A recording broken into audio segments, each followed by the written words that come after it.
হাজার হাজার মানুষ এখানে সেনাবাহিনীরা টল দিবে, এটা কিন্তু কি আছে? এটা যদি সাধারণ অফিস হয়, এখানে কোনো কাজ নেই। এখানে কি আছে যে এখানে আমরা কি ছাত্র সমাজ, আমরা কি যুবলীগ, আমরা কি যুব দল যেটার ভিতরে যা ভাঙচুর করব?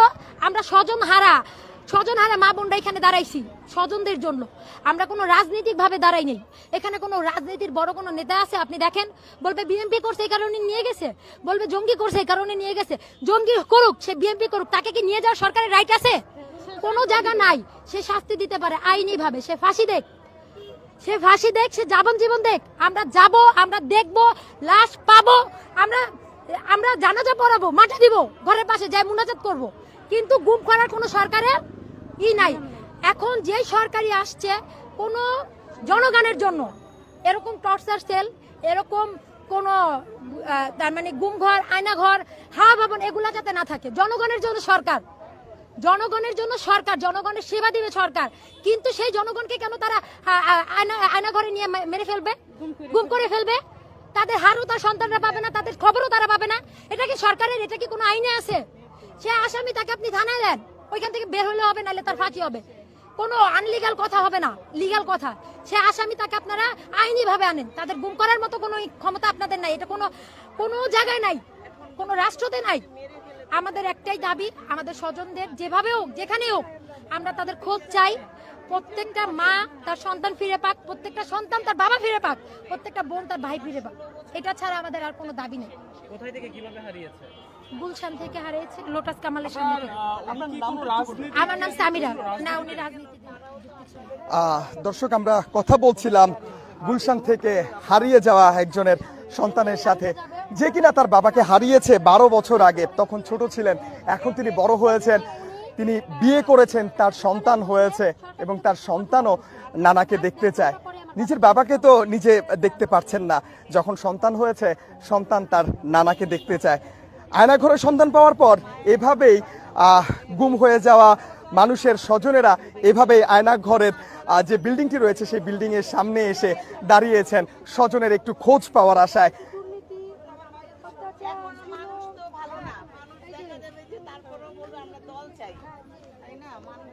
দর্শক, আমরা আপনাদেরকে সরাসরি সংযুক্ত করেছি বার্তা 24-এ রাজধানীর কচুক্ষেত থেকে, যেখানে আমরা দেখতে পাচ্ছি আওয়ামী সরকারের পতনের পর সরকার প্রধান যখন পদত্যাগ করে দেশ ছাড়ে, তার পরপরই বেশ কয়েকটি বিষয় কিন্তু বের হয়ে আসে এবং তার মধ্যে অন্যতম আয়নাঘর, যেখানে গুম করে রাখা হয়েছে অসংখ্য জীবনকে, যেখানে গুম করে রাখা হয়েছিল অসংখ্য মানুষকে, অসংখ্য বাবাকে, অসংখ্য নেতাকর্মীকে।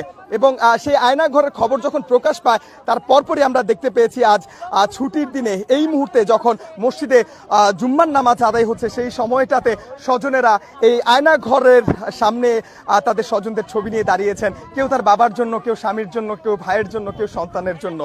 তারা আশা করছেন অন্ততপক্ষে স্বজনের হয়তোবা একটু খোঁজ মিলবে, সে আশা নিয়ে তারা এখানে এসেছেন। অন্ততপক্ষে এতগুলো স্বজনের মধ্য থেকে একজনকেও যদি খুঁজে পাওয়া যায়, একজনের যদি সন্ধান পাওয়া যায়, তাতেই তাদের সার্থকতা, এমনটাই কিন্তু স্বজন হারা বা গুম হয়ে যাওয়া মানুষের স্বজনেরা বলছেন। এবং দর্শক, এই মুহূর্তে দেখতে পাবেন এখানে স্বজনদের চোখের পানি, তাদের কান্না, তাদের আহাজারি।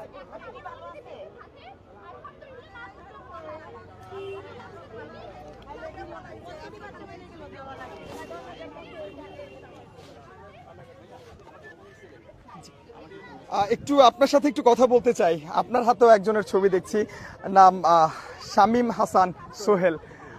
তিনি গুম হয়েছে 2011 সালে। হাস্যোজ্জ্বল একটা ছবি আমরা দেখতে পাচ্ছি। 2011 সালে এই মানুষটি নিখোঁজ হন এবং এখনো পর্যন্ত তার সন্ধান মেলেনি। 13 বছর 14 বছর হয়ে যাচ্ছে, এখনো পর্যন্ত সেই ছবি হাতে স্বজনরা দাঁড়িয়ে আছেন। দর্শক, এই মুহূর্তে আয়নাঘরের যখন খোঁজ মেলে তখন স্বজনরা এসে এই মুহূর্তে অপেক্ষা করছেন সেই আয়নাঘরের সামনে। স্বজনের হয়তো বা কোনো একটা খোঁজ বা সন্ধান পাওয়া যাবে। আপনার সাথে একটু কথা বলতে চাই। শামীম হাসান সোহেল, আপনার কি হয় সম্পর্কে? জি, আমার বড় ভাই, আপন বড় ভাই। আপন বড় ভাই।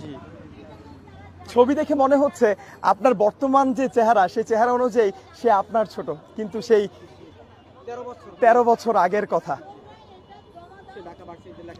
আপনার সাথে একটু কথা বলতে চাই, কিভাবে আসলে কি হয়েছে, নিখোঁজ কিভাবে হয়েছিল, সেদিন কি ঘটেছিল একটুখানি বলবেন? যে ওই দিন ছিল 2011 সালে 28শে নভেম্বর। হ্যাঁ 2011 সাল 28শে নভেম্বর সোমবার দিন উনি ছিল লং মার্চ ছিল খুলনাতে একটা লং মার্চ ছিল খালেদা জিয়ার। ওই খালেদা জিয়ার সাথে সে লং মার্চে গেছিল। সে ওই লং মার্চ শেষ করে সে তার গন্তব্যস্থানে যে বিএমপি করতো। সে ঢাকা বিশ্ববিদ্যালয়ের সুজেশন হলে থাকতো এবং ঢাকা বিশ্ববিদ্যালয়ে সে লেখাপড়া করতো, আইআর এর ছাত্র ছিল। ওই জায়গায় সে রাজনীতিগত বিএমপির একটা ভালো একটা পথ ছিল তার এই মূল দোষ ছিল শুধু বিএমপি করা। আর 2011 সালে যখন সে লং মার্চে গেছিল, লং মার্চ থেকে সে ফেরত আসছে। আসার পর আমাদের সাথে রাত্র 8টার সময় কথা হয়েছিল যে বাবা আমার বাবার সাথে কথা হয়েছে, বাবা আমি ঢাকায় পৌঁছছি। পরে বলছে আমি রেস্ট করার পর শেষ হলে আমি রাতে 10টার সময় ফোন দেবো। তা বাবার অপেক্ষা ছিল যে রাতে 10টা বাজে গেছে, ও এখন কেন ফোন দেয় না। পরে তাকে ফোন দেওয়া হয়েছে কিন্তু নাম্বার বন্ধ। পরে আমাদের বাসা হয়েছে কুয়াকাটা, পটুয়াখালী কুয়াকাটা। সে জায়গা থেকে আমরা 2 দিন পরে আসি, তার কোনো হদিস পাই না। তখন যে জায়গায় থাকতে যে মোতা প্লাজার সামনে আসি, আসার পরে ওই জায়গার যারা ফুটপাতে যারা